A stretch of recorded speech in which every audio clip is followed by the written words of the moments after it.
For decades, we've all looked up at the stars and wondered, when are we going back?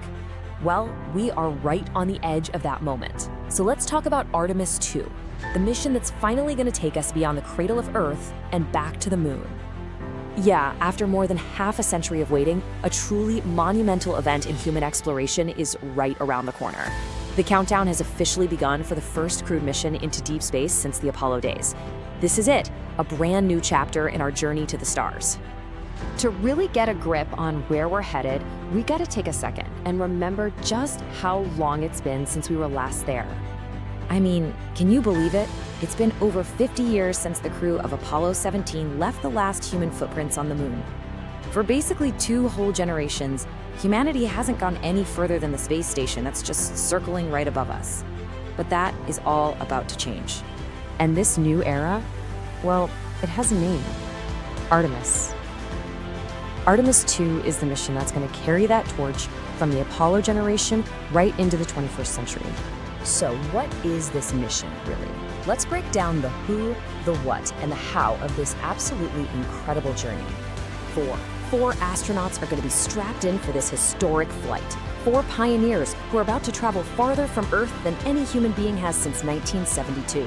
And they'll be carrying the hopes and dreams of all of us back home. Okay, so the mission itself is this carefully planned 10-day trip. It all starts with a launch of incredible power. Then the crew will do some really critical systems checks up in high Earth orbit. Once everything looks good, they'll slingshot around our planet and start that multi-day trip out to the moon, do a flyby, and then make the journey back home. Now here's a really crucial point. They aren't going to land, not this time. Think of Artemis 2 as the ultimate deep space test flight. The whole point is to push that spacecraft to its absolute limits, making sure every single system is ready for the even bigger missions that are coming up next. To pull off something this ambitious, you need some seriously impressive tech. Let's take a look at the incredible hardware that's making all of this possible. Meet Orion. This is the astronauts' home, their cockpit, their lifeboat for the whole journey. It is a state-of-the-art vehicle, packed with life support, navigation, and re-entry systems, all built for the tough environment of deep space. This little capsule right here is our key to unlocking the solar system. And this is the beast that gets Orion off the planet. It's the Space Launch System, or SLS for short. And it is an absolute giant. A modern-day Saturn V, really, built for one purpose: to hurl massive payloads, people and cargo, out of Earth's gravity and on their way to the moon.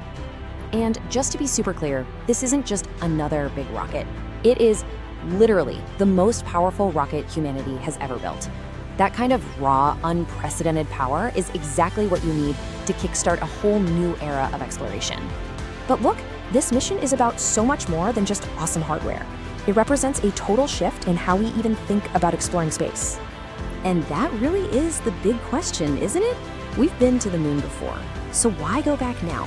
What makes this time any different? The answer is actually pretty simple, but it's also really profound. Artemis 2 is not a repeat of Apollo. The goal this time isn't just about leaving footprints and flags. No, this mission is the first step towards something totally new.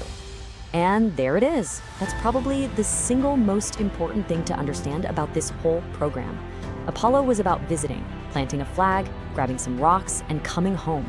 Artemis is about building a permanent foothold for humanity beyond our own planet. So what does staying actually look like? This is where the long-term vision of the Artemis program really comes into focus, and honestly, it is truly inspiring. See, Artemis 2 is just the beginning. The very next mission, Artemis 3, is slated to land the first woman on the lunar surface, which is incredible. And from there, the goal is to build a sustainable presence, something called an Artemis base camp, where we can actually learn to live and work on another world, all while preparing for our next great destination. So this is the grand strategy. Step 1, Artemis 2 proves the hardware works. Step 2, Artemis 3 lands the crew. Then comes the Lunar Gateway, a small space station that will orbit the moon, acting as a kind of staging point for research and future missions. Every single step is designed to teach us what we need to know for the ultimate prize, getting humans to Mars. So when you see that rocket lift off the pad, just remember this. You're not just watching a 10-day flight around the moon. You are witnessing the very first moments of humanity's next chapter as a multi-planetary species. And that journey, it starts now with Artemis 2. And that leaves us with one last big question to think about. The Apollo missions, they completely changed how we saw our own planet.